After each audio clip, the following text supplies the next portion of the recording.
I woke up to something standing over me. I'm Jayla. This is one of those things that I would have never imagined would happen to me. It's the sort of thing that happens to other people, but not me. I was dead wrong. What took place late one morning creeped me out so bad that I still get PTSD from this experience sometimes, and I'm terrified of it ever happening again.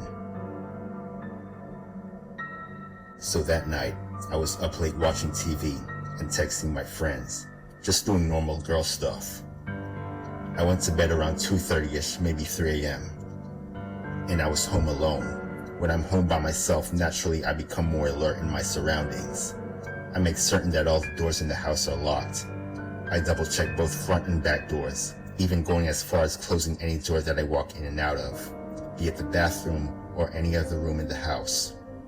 Maybe that's just my paranoia, but I take no chances.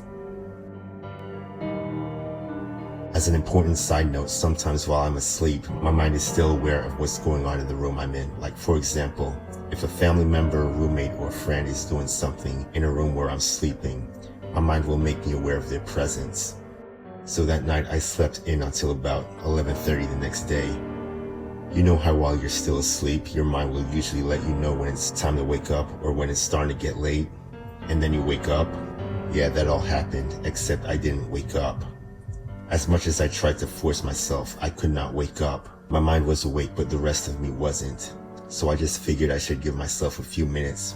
However, the mood just seemed off, as if there was something strange in the atmosphere.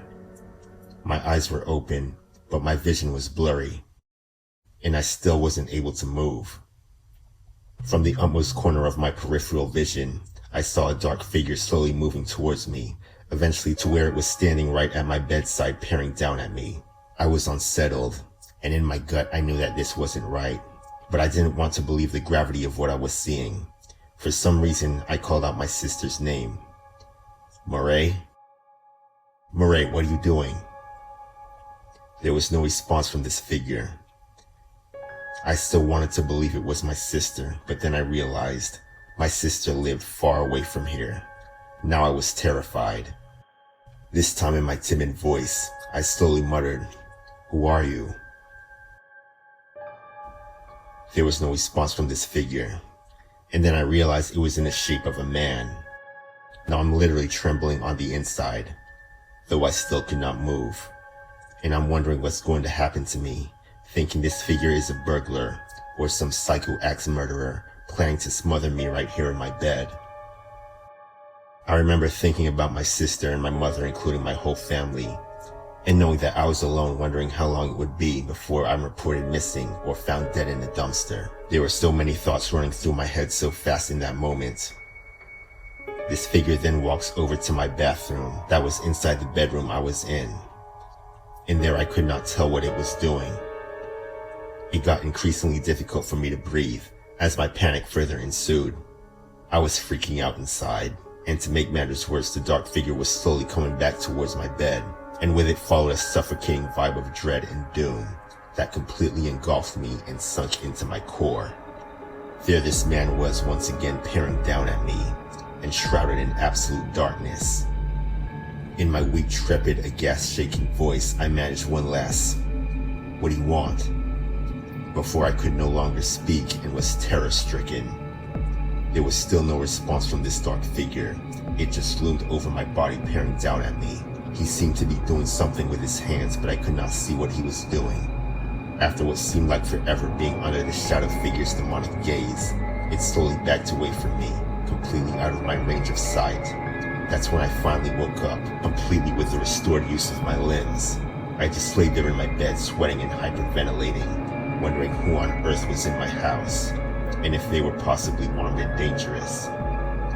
I remember wondering if I should call 911, but I wasn't exactly sure if what I just experienced was even real. Frantically, I jumped up and started checking my closet, my bathroom, behind the curtains and doors, as well as every room and crevice of my house, and I found absolutely nothing. Nothing was off or out of place. There were absolutely no signs that anyone was in my home besides me.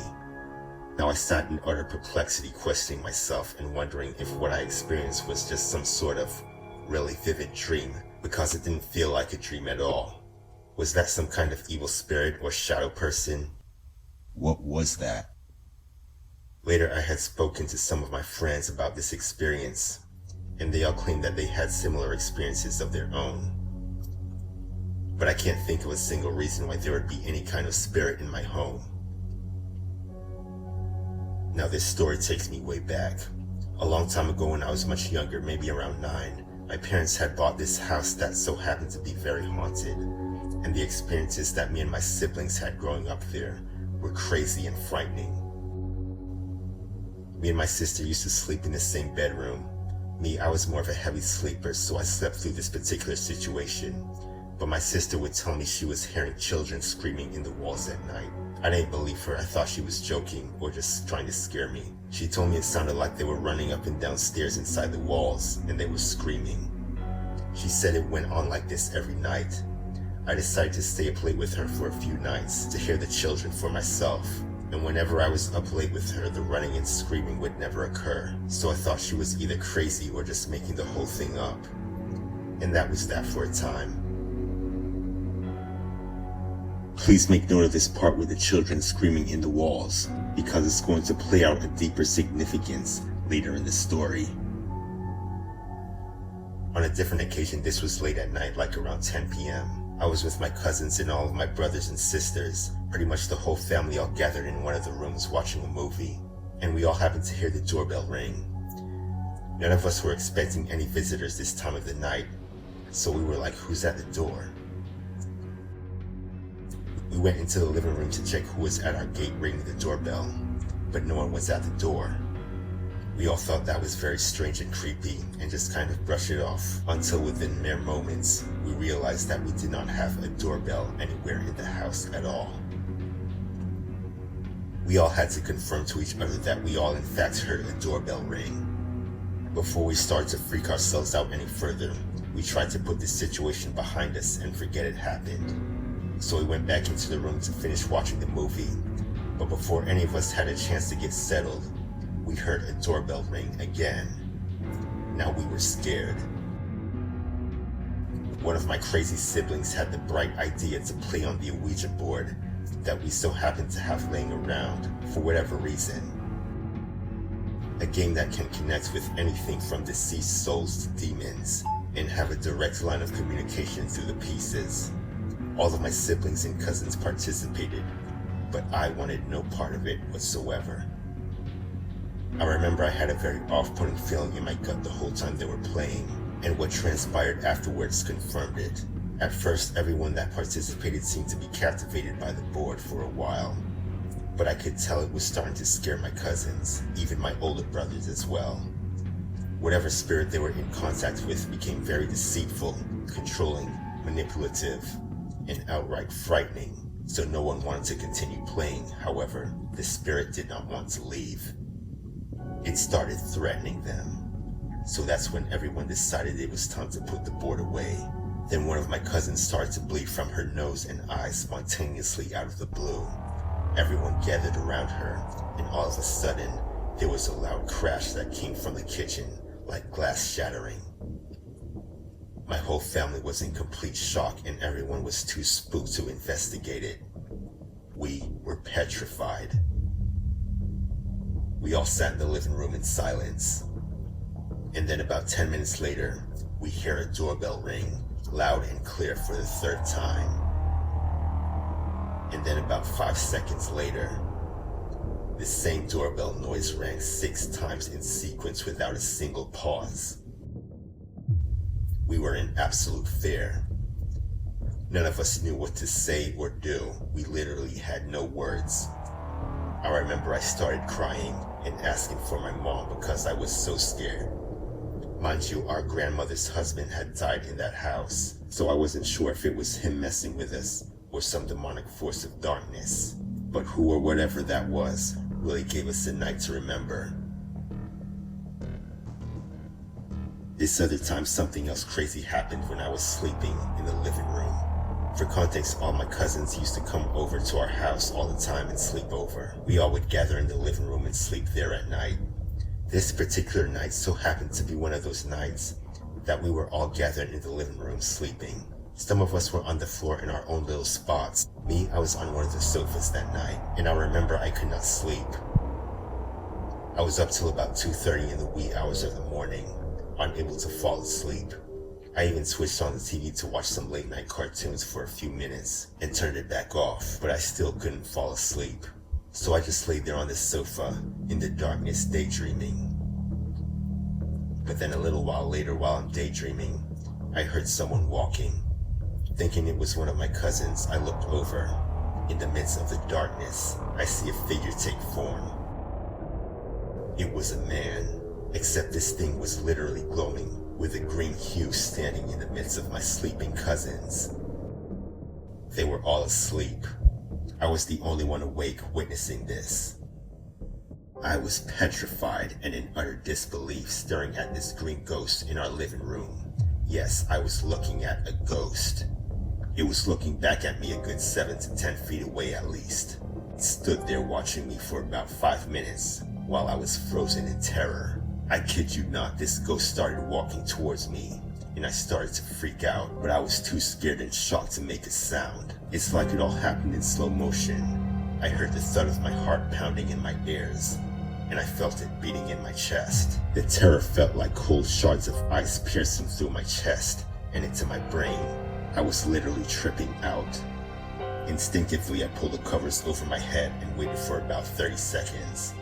When I took a peek, the ghost was still walking towards me, closing the distance, but strangely, as if the 30 seconds that I was under the blanket had never occurred, like the ghost resumed where it left off when I took a peek.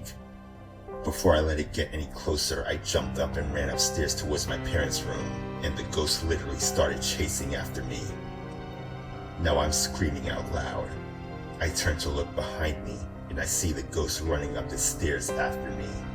I was losing my mind at this point. I remember banging on my parents' bedroom door so hard that I managed to crack the wood of the door from the amount of adrenaline surging through me. And needless to say, I slept upstairs with my parents the rest of the night. Later the following day, I told all my cousins and my whole family about the experience I had that night, and about the green ghost man I had seen. I also came to a shocking and rather traumatic epiphany about what my sister had been telling me some time ago, about the children she heard screaming and running up and down stairs inside the walls. I saw the correlation as I remembered myself that night screaming and running up the stairs from that green ghost. I get chills thinking about it. I believe her now. Another time, once again one of those rare nights when I could not fall asleep. I was in my bedroom this time. I was just laying in my bedroom daydreaming, feeling restless, and hoping I would eventually doze off. But then after so long, as I was finally starting to doze off, I felt a hand grab my ankle and it pulled me just a little towards the bottom corner of my bed. I jolted awake immediately, shocked and confused. I remember thinking, am I tripping or was that a dream? I was quite certain that I was alone in my room. I just lay there in suspense for a while, wondering what just happened to me. After so long thinking to myself, I figured it must have been a dream, so I started to doze off again. This time I felt the hand grab my ankle in a forceful grip, and it immediately dragged me so hard that I was almost pulled completely off the bed. I was totally certain and knew that was no dream. The force of that pull was way too violent for me to second guess or not notice. I was completely stunned and terrified. I jumped up and immediately switched on the light. I was searching under my bed, through my closet, and all over my room trying to find whomever was in there with me. But the scary thing is, the fact that I was in the house by myself, for reasons I don't remember. I left the lights on the rest of the night and did not go back to sleep for a while. I just sat in my room shaking and frightened over what just happened. After around 20 minutes later, I was actually starting to get really tired, and I laid back down on my bed with the lights on, hoping that experience would not happen to me again, and I fell completely asleep. When I finally woke up, to my utter shock and dismay, I found myself clear across the room off my bed. I was so scared and in complete disbelief. By this point, it happened to me 3 times, and I remember it happened to me one more time after that, making 4 times in total. These are just few of the scariest experiences I've had growing up in a haunted house.